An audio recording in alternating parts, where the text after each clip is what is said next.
I really think the passive house space would be much better if it was more community led.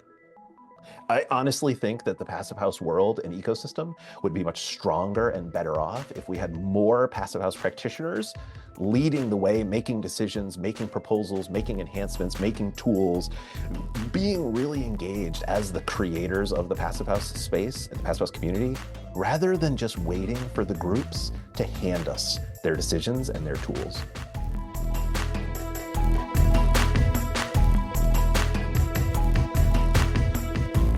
Hello and welcome to the Reimagine Edit, a special series of the Passive House podcast that shares curated insights from our experts in residence at the Reimagine Buildings Collective, our membership community of building professionals stepping up to tackle climate change. Today is February 15th, 2025, and it's been a packed week in the collective. So in this episode, we'll hear selected clips from Skylar Swinford, Ed May, Lois Arena, Marine Sanchez, and Steve Quarles. I'm Zack Semke, Director of Passive House Accelerator and host of the Reimagine Buildings Collective, and a big thank you to you for tuning in. Let's start with Skylar Swinford and his Technical Tuesday Ask Me Anything session. Skylar is a great friend, a former colleague from our days at Hammer in Hand, and a nationally recognized passive house modeling expert. In this clip, he shares his top recommendation for a tool to make passive house modeling more effective.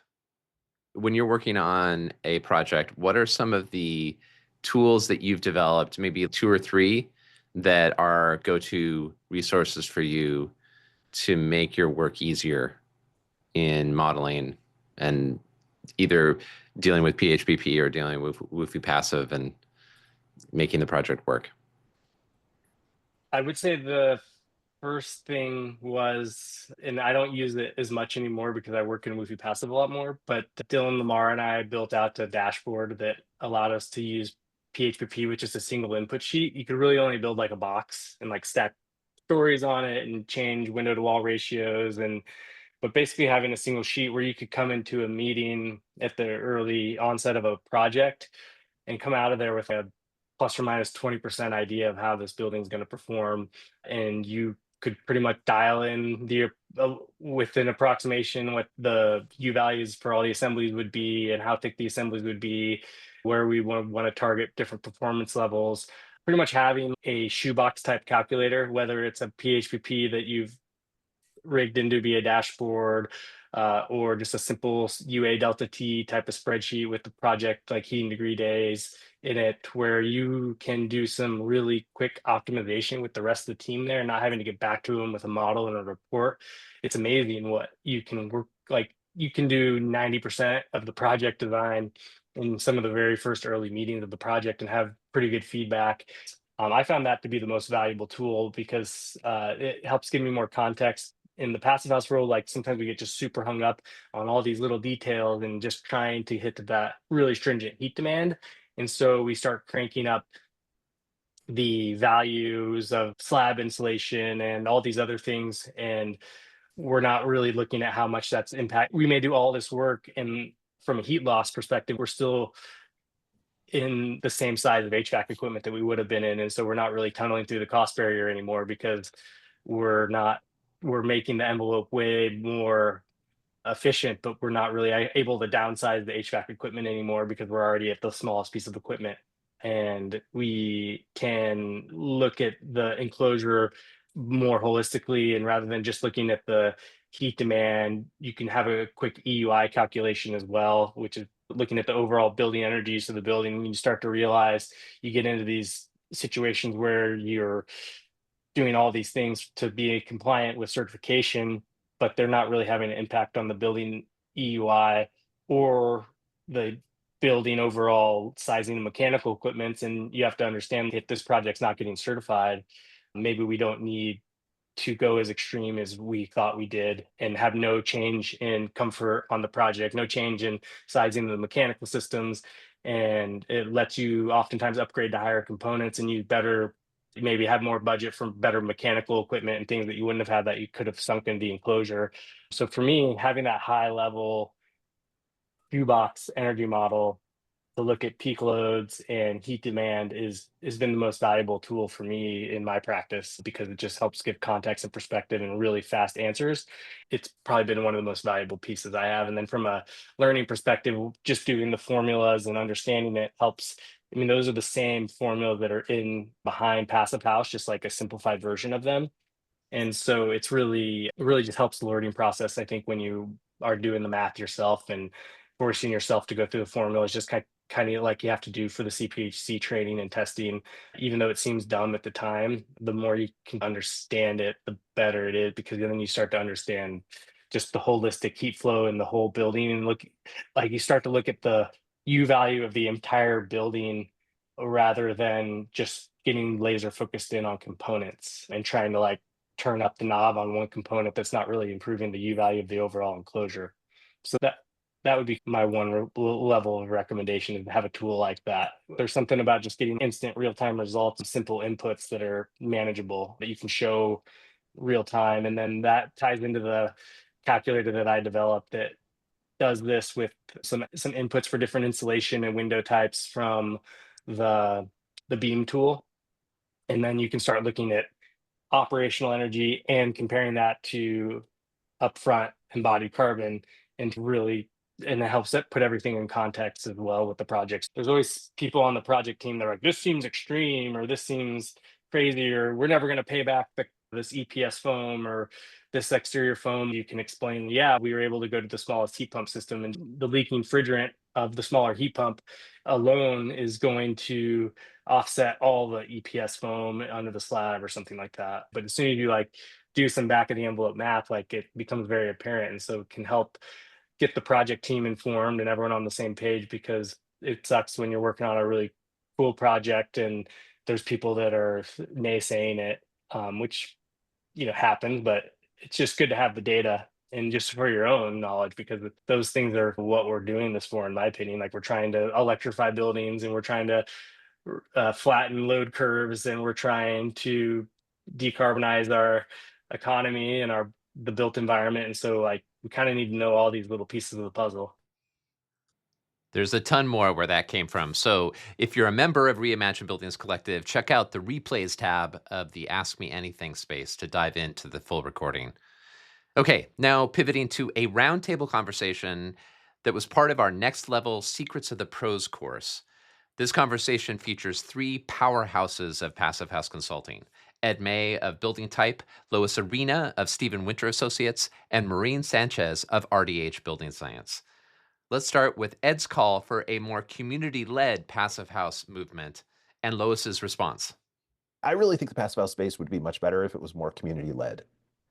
I honestly think that the passive house world and ecosystem would be much stronger and better off if we had more passive house practitioners leading the way, making decisions, making proposals, making enhancements, making tools, being really engaged as the creators of the passive house space and the passive house community, rather than just waiting for the groups to hand us their decisions and their tools.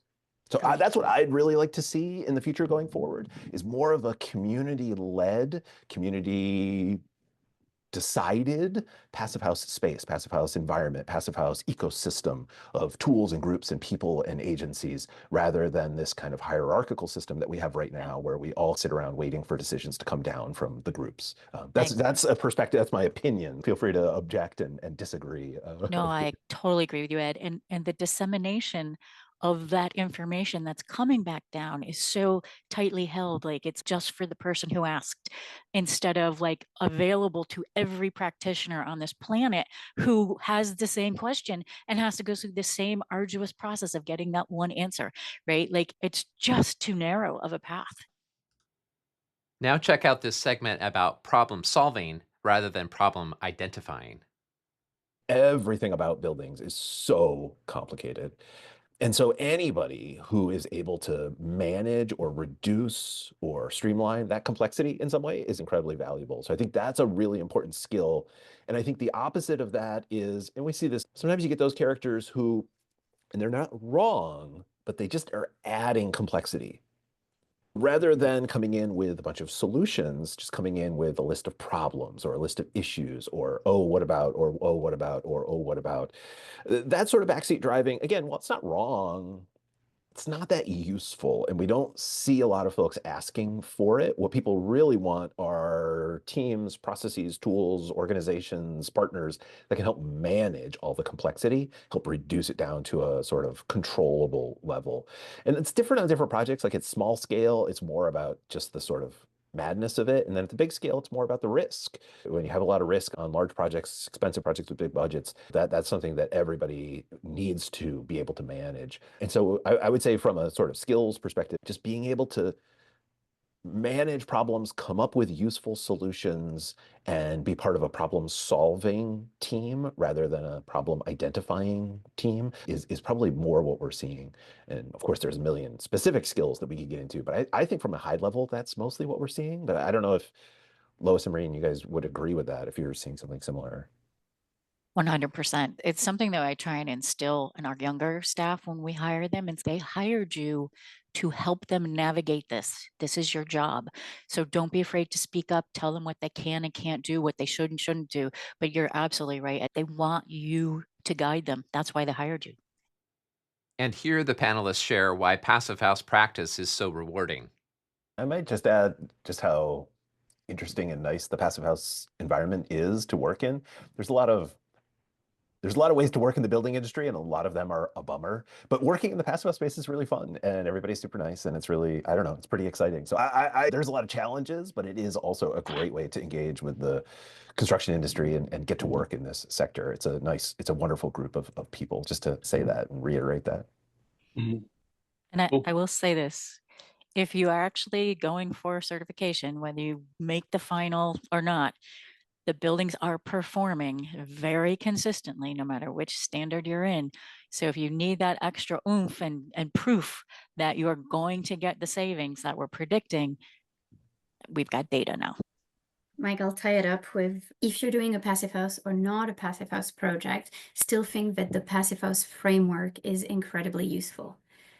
We design better, we build better, there's better QA/QC. Exactly to Lois's point, the certification shows you that it's the end product is what you delivered. So don't narrow down on the stamp only. Think that the skills that you're learning through your Passive House journey, yes, apply them to Passive House projects, but if you don't have your first Passive House project ready right now, you can still use the framework, and it is robust. It is guiding you as to where the industry is evolving, how tomorrow everybody will have to design. So also don't narrow down just on the stamp, and if you don't have the stamp, it doesn't useful, whatever. The industry is moving there. So I only wish you Passive House projects for 2025. But if it's not, rest assured that this is still extremely good learning and being put to good use. Okay, so don't lose the bigger picture. Great advice from Marine there. Okay, now let's pivot to Friday's Ask Me Anything about fire resilience. Here, Mary James, Passive House Accelerator's senior editor, asks building fire hardening expert Steve Quarles about insulation as fire resilience. And Steve offers a primer on ember ignition scenarios. What about a combustible insulation product like, I don't know, cellulose or something in the framing, and then just a stucco coating on top if it's applied really well? Do you feel like that's a vulnerable assembly from a fire resistance point of view? And a related question to that is, so if you put mineral wool on the exterior, let's say you really didn't need it from an insulation point of view, but you were worried about fire resistance, you wanted to cover it up, would 1 inch be enough? 2 inches? What are we talking about here? So I think let's just step back and talk about how homes ignite or how buildings ignite. And also the fact that we have sort of two things we can adjust when we're trying to reduce the vulnerability of a building. And those two things are, we can do something to the building itself in terms of materials or sort of design features and how the materials are put together. And we do something about the combustibles on the property. So the embers can ignite something directly For example, they can land on a wooden deck and ignite it directly without the help of any other things in the way. If a home happens to have a wood shake or shingle roof, then it can ignite that roof directly without help of anything else. I think that's a relatively small part of these ember ignition scenarios. The other ignition scenario that involves embers would be what I call an indirect ember ignition scenario. So embers ignite debris and gutter.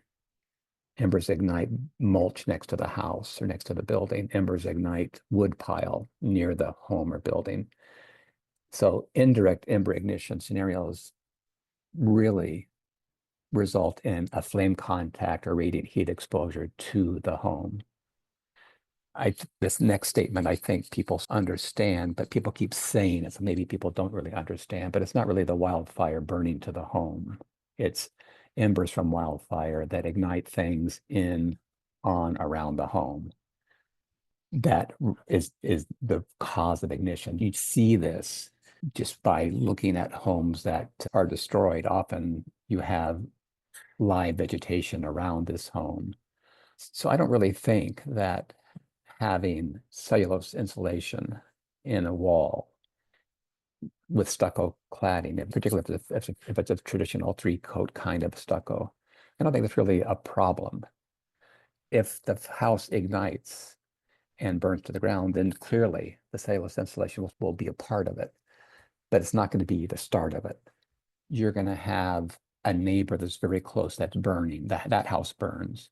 You're going to have a large wood pile. You're going to have a tool shed, something that provides a pretty long and relatively high radiant heat or flame contact exposure to the side of the building, such that either you're going to break the glass in a window on the wall, or you're going to have such an intense exposure that the stucco is going to undergo a lot of dehydration, cracking, and you're going to have little voids opening up in the stucco, and then convective heat transfer in, igniting, sheathing, then getting in. But it's a fact that you had such an intense exposure outside of the home that resulted in this kind of scenario where the insulation in the stud cavity had a role. So then your question about using mineral wool, whether 1 inch or 2 inch, there's a number of fire resistant materials that can be used. Mineral wool is one. There's a gypsum fiberglass product that I'm pretty sure you've heard of. It's the DINS, that kind of a product. These are all fire resistant materials that provide protection to the wall or to the roof. But if you take that approach and you use that approach to put any kind of combustible thing on the outside, then you've really not addressed the other thing you need to be worried about, and that is flame spread on the wall. By neglecting flame spread on the wall, then you bring the fire to other things that might be more vulnerable: a window, a vent, a gable end vent. If you're going to use these strategies of minimizing the ability of fire to move from the outside to the inside, then you need to also make sure that every other vulnerable component on the wall provides comparable protection, or else that's going to be the feature that results in ignition and loss of the home. The ignition's already happened on the wall. Okay, so a big thank you to Steve, Mary, Marine, Lois, Ed, and Skylar for sharing their insights with us this week. As always, these clips just scratch the surface. So if anything piqued your interest here, please do dive into the full replays of these sessions. And if you're not a member of Reimagine Buildings Collective, please join us. You'll get direct access to experts like these. You'll get to know them, ask your burning questions, and expand your mind and your practice by engaging with these thought leaders. Head over to reimaginebuildings.com to join. Speaking of joining the collective, I want to celebrate this week's new members. A big welcome to Thomas McWalters, Zach Wilson, Arthur Hurley, and Joshua Wujek. Welcome to the collective. With that, thank you for listening to this third episode of the Reimagine Edit, a production of the Passive House podcast by Passive House Accelerator. As always, don't hesitate to DM me with anything Reimagine Buildings Collective related. What you'd like to see on the platform, any ideas you'd like to share. We're building this community with you and for you, so feedback is super valuable. And don't forget to invite your friends and colleagues to join us. Thanks, and have a great week. Be well.